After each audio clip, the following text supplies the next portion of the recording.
Nous sommes le 20 décembre dernier. Christophe Lejeune, député de la Haute-Saône de La République En Marche, se rend à la préfecture du département à Vesoul pour récupérer les cahiers de doléances rédigés dans les mairies suite au mouvement des Gilets jaunes.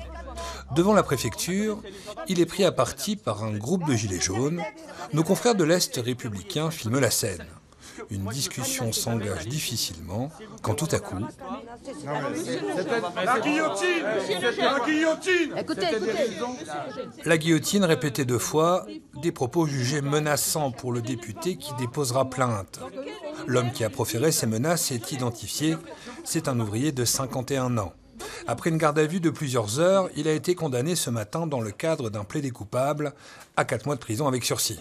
Ce sont bien sûr des menaces de mort qui ont été ressenties très fortement par le député, qui lui-même avait été dans son propre domicile personnel menacé et avait fait l'objet de dégradations légères. Ils avaient mis des serflex, ça a été posé dans sa maison, dans son propre domicile particulier. Donc j'entends effectivement rappeler la loi. La loi, elle est qu'en démocratie, la contestation doit se faire par les urnes et en aucun cas par des menaces. Cette personne de 51 ans a déjà été condamnée à 2 reprises, notamment en 2006 pour des faits de menaces de mort.